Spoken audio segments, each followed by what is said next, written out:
Well. What's up, jabronis? JJ back here from Rum Pure Bets.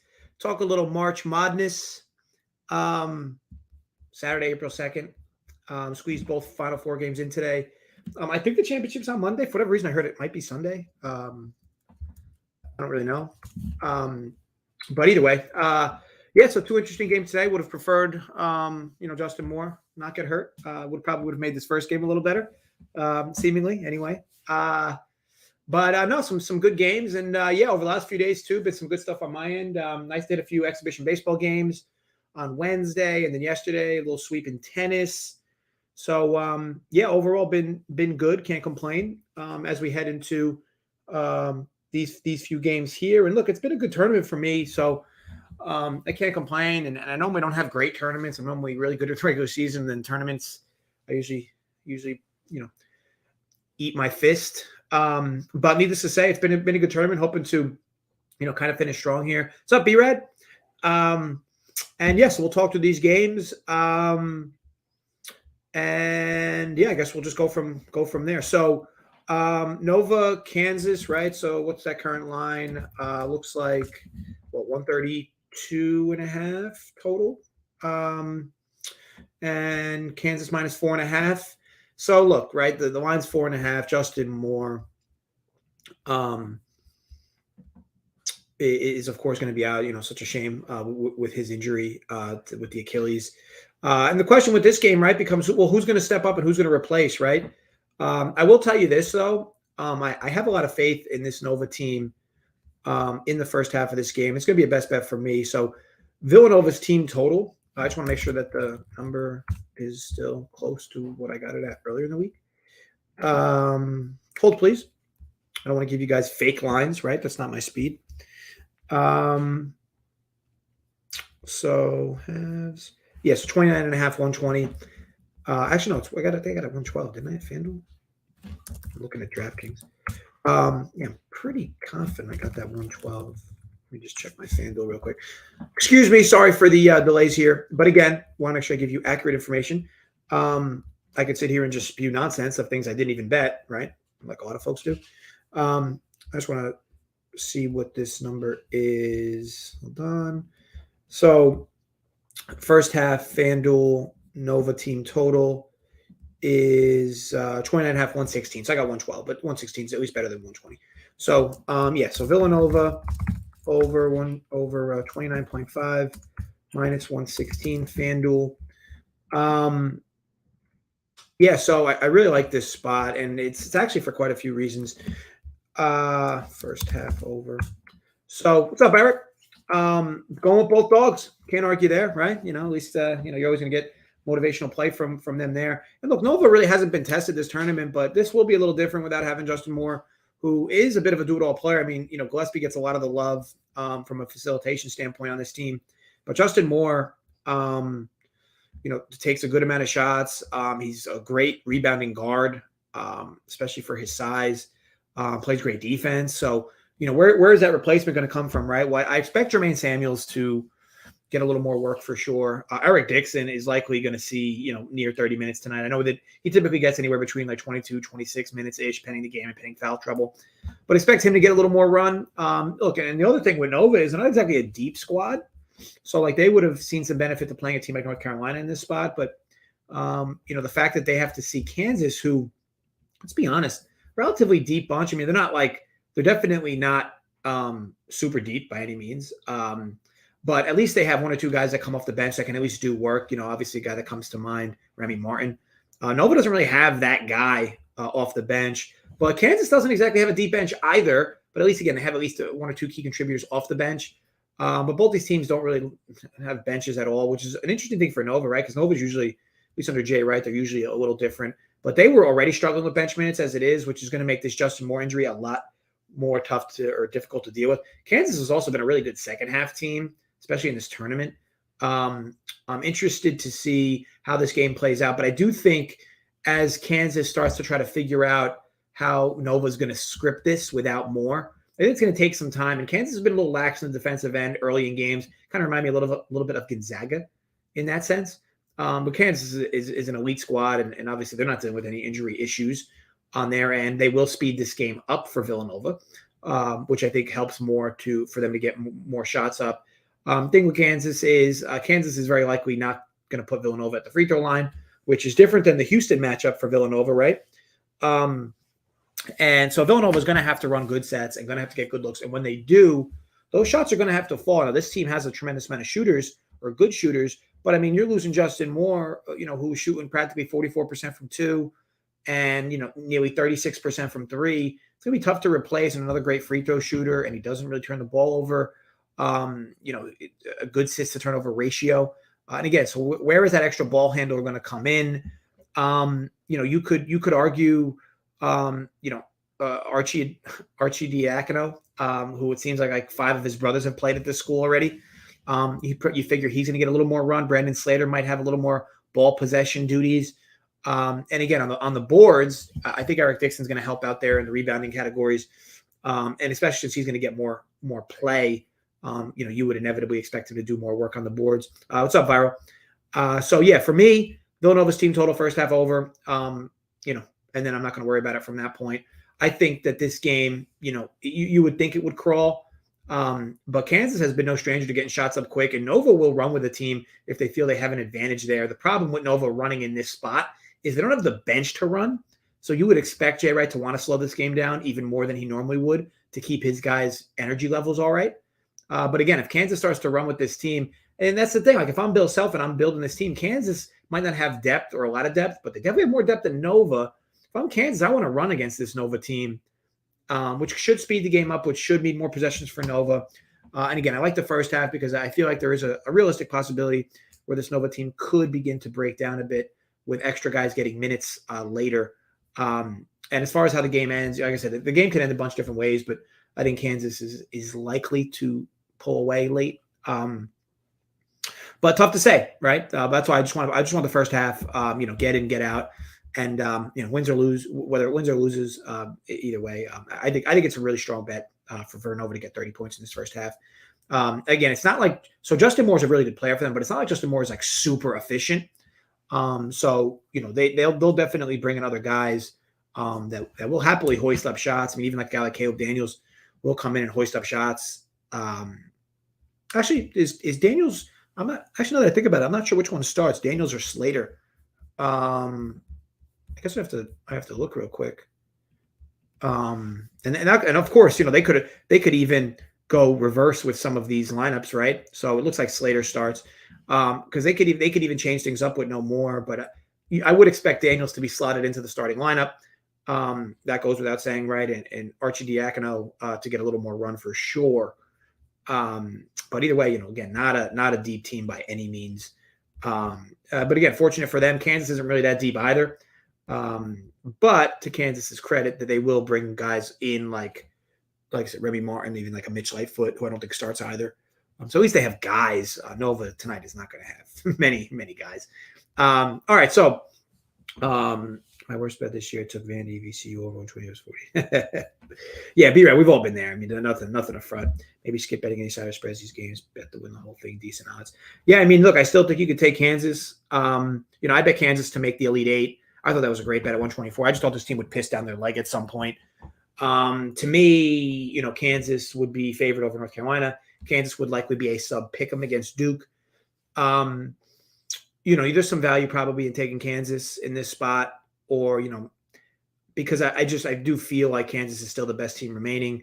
But again, do you really want to bet future odds when you're sitting in the Final Four? I don't know about that. What's up, Buzzer Beater? So it's up to you. I mean, you wouldn't have gotten the best number. Like I know my pops was big on Kansas prior to the tournament. I think he has. I mean, I know he bet them right before the tournament, but I know he has an 18-1 ticket as well. So he's been on them as pretty heavy. Like I said, I feel like this Kansas team under Self typically finds ways to piss down their leg, and I'm not sure I want to jump on them now. I got my money in with them, but either way, they're the most talented team in my opinion left. But will they win? I guess that's up for debate. Okay, so we'll talk on the next game. North Carolina Duke, right? These teams are no stranger to one another. I believe they have a total.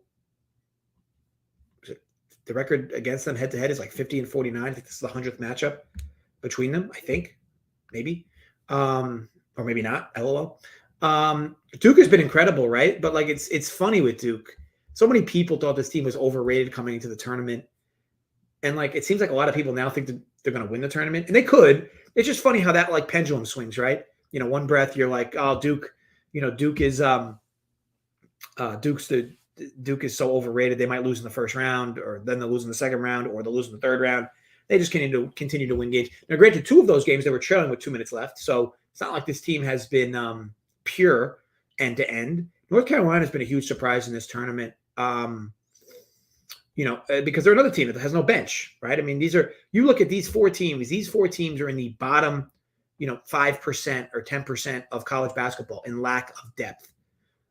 So it's a good thing for them that this tournament gets spread out the way it does, because these teams practically all 4 of them really run barely any bench facilitators.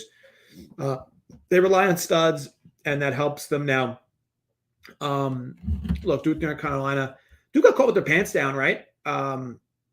Towards in the game late in the season. I mean, I know the game didn't mean a lot to Duke, but it's interesting, right? So Duke blows them out earlier in the year, and then at the end, North Carolina blows. But the North Carolina game wasn't really a blowout. It was like a 2-point game. I think I was watching. I think it was in Atlantic City. It's like a 2 or 3 point game with like 5 minutes left. So, and then they just kind of pulled away late. Matchup wise, Duke matches up really well here. You can look at their path, right, and Duke's path to get here, right? It wasn't exactly an easy one, right? They were losing to Tech with 2 minutes left. They were actually losing the Tech game wire to wire. Michigan State was a game they were winning most of it. They kind of slipped up late. Michigan State took the lead, but then Duke stepped on the throat late to pull that out. Cal State Fullerton was a no sweat there. And then Arkansas, just another good game from Duke, a wire-to-wire win, where the game, I'll be honest, the game really didn't even seem as close as that final score of 9. And Arkansas likes to run, and so they're not. I mean, again, Duke is no stranger to running either. So, and of course, there's the Krzyzewski narrative here, right? So, I don't really think that matters. I think, like I said, I think that this stretch has been really Banchero playing really good basketball. Wendell Moore's been great. Jeremy Roach from Texas has been really good. Griffin has been underrated, and even who's the big guy? Is it Mark Williams? He's been tremendous. There's just been a lot of good play they've gotten. In North Carolina, you basically have 4 dudes that do everything for them. Manic Davis, Baycott and Love, Leaky Blackshaw, but he's not certainly as involved as the other 4. So yeah, I mean, this game's going to play quick. I think ultimately, does North Carolina, continue this torrid stretch of shooting? Like St. Peter's, they made St. Peter's pay. Where St. Peter's, I feel like, caught some breaks at some points with defensively, where teams just seemingly were missing shots against them, good looks. North Carolina didn't have a great shooting game, but they made them pay when they had to. And St. Peter's looked like they couldn't do anything. UCLA was a good win for North Carolina. I thought that was going to be a UCLA win. But granted, I think it was Jaquez who was hurt the previous game, and he shot like absolute shit in that game. But yeah, look, credit to North Carolina. North Carolina's definitely had a tougher path than Duke has had, beating Baylor, UCLA, and then even Marquette in the opening round, destroyed Marquette in the opening round. So, but when you look at this game and how it's going to play out, both teams are going to want to run here. And it's just going to be a matter of what team makes their transition shots. Now, Duke has been playing incredible, of course, led by Banchero, who's had a tremendous tournament. He's very likely, if Duke is to win this tournament, will win Player of the Year. Tournament Player of the Year. He's been carrying them, and he's been shooting efficiently as well. Like, I've really liked what I've seen from him in this tournament. I haven't been a big Banchero guy coming into this tournament, but he's really stepped his shit up, and he's looked good. To me, this game's a lot closer than it should be, though, or than this line indicates at 4.5. It makes sense to bet Carolina here. I wouldn't like jump at it, especially at this new number. But, maybe you wait for a live spot, maybe get a better number North Carolina, or maybe North Carolina jumps out quick and get Duke money line for a cheap price. Again, I don't love the spot at this current number. It's like 3.5, 4, penning your book. So, I think that this is a good game. Maybe you bet a player prop you like. I think it would be an awesome finals if we could get Duke and Kansas, because I do think that line will be practically a pick 'em. And it's crazy, right? How you go from Duke being overrated to now you're hoping they win the championship. But it's really matchups, right? Like, not that North Carolina can't match up, but a team like Kansas, you would think, would dominate a team like North Carolina with how they're built. But again, I guess you never truly know. So either way, going to be two good games tonight. I told you guys I like Nova, team total over. And then I'm going to also talk briefly on what's up, Snyder? I'm going to talk briefly on a few of these tennis finals as well. And I know that maybe you guys don't follow tennis. It's a pretty big tournament down in Miami. It's a 1,000, and we're at the finals now with seemingly two decent matches. So Naomi Osaka and Iga Swiatek play each other. I guess before I do, let me just touch on these. Kansas and Duke paralleled each other with flopping in season games. Lost my faith. Yeah, I can't blame you there, Vira. I'll take Carolina. Carolina's outright or a bucket or two game. I kind of think Jared might be best. More talented, but can't bet it. Yeah, I agree with those takes, Twatty. I think that's what makes the game fun, right? I think you're going to find out. You're probably going to find out relatively early in the Villanova game the replacement value of Justin Moore, or maybe you'll find out later in the game when Nova guys are starting to get gas and you got guys kind of firing up shots that probably shouldn't be or wouldn't be anyway. But yeah, so I'll briefly talk on these tennis matches as well, and then I'll let you guys go on to your normally scheduled bullshit. So for me, the Iga and Osaka match is a fun one, right? Two players that the market typically loves, market typically loves Iga on clay and Naomi on grass and hards, but Naomi's tough to predict, right? I'll tell you this, when she's on, she's undoubtedly, top 2, top 3 player on the women's end, and she's looked really good in this venue. She's looked like she's in tremendous shape. Her cardio looks excellent. She's been, that 3-setter with Belinda Bencic was, to me, her best match played. I know that she didn't bitch slap her like she's been doing in this tournament, but Belinda is in tremendous form. And I'm not sure how much you guys watch Belinda Bencic, but when she's playing well, she is tough to beat on any surface. And her form in this tournament looked tremendous. And Osaka still beat her. Iga had what I'd consider to be a decently easy path here. So, I think there's some value on Osaka in this one. I think that, first of all, she's looked unhinged in this tournament outside of the Belinda match, and Belinda has been just, again, incredible. Iga plays Pegula, who, had a bit of luck to get to where she is. Kvitova, who's still dealing with some stamina issues. Coco Gauff, who's not in the form that we're accustomed to seeing her be in. And Brangle and Golubich. This isn't like this wasn't like I'm not saying it was a cakewalk for Swiatek, but it could have been more difficult. I do feel like Naomi had a tougher path here. She had to beat Kerber and she got a break with not having to face Mahova. Risk was in decent form. Collins was in great form in this tournament, and Bencic has been in excellent form. So I feel like Osaka's really been challenged here, and she's still overcome it all. I think there's some value on her in that match. But I will tell you there's some a best bet tomorrow. I don't look.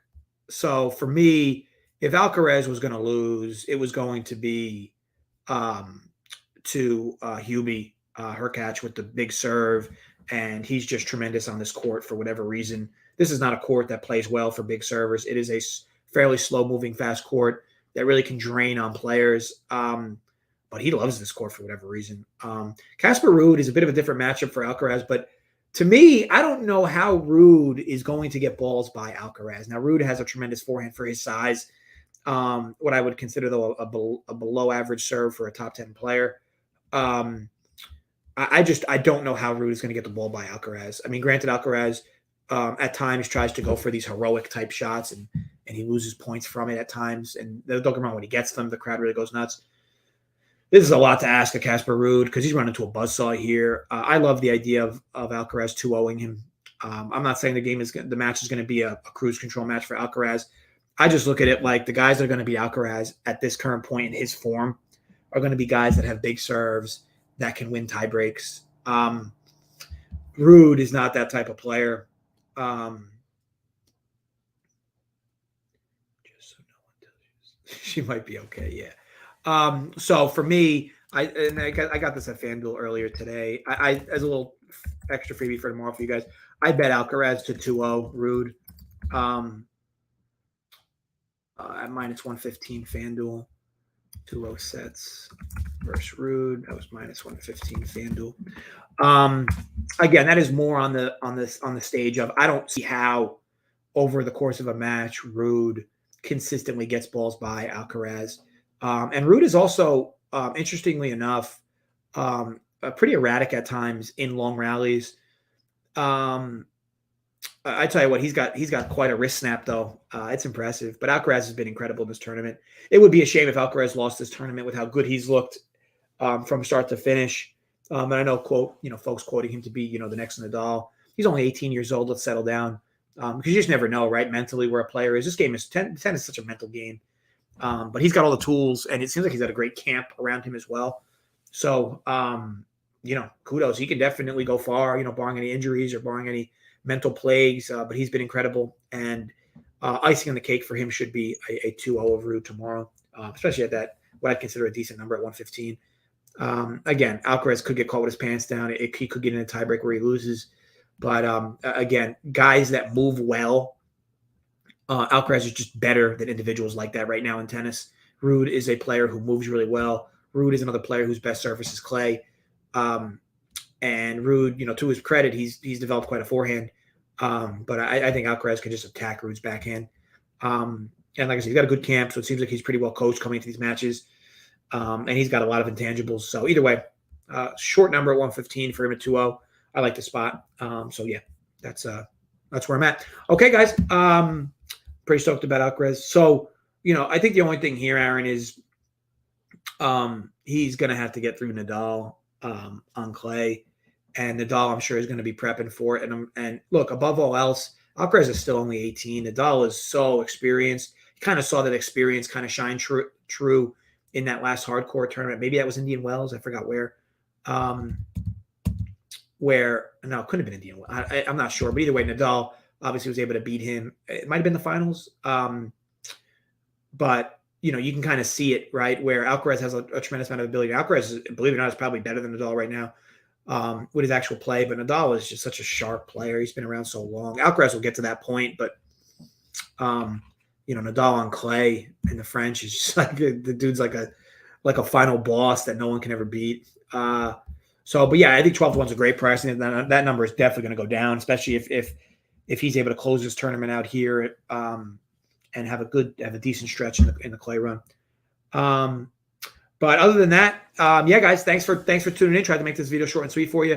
To recap, best bet Villanova team total over 29.5 first half, -116 currently FanDuel. And then tomorrow I bet Alcaraz to 2-0 Ruud, -115.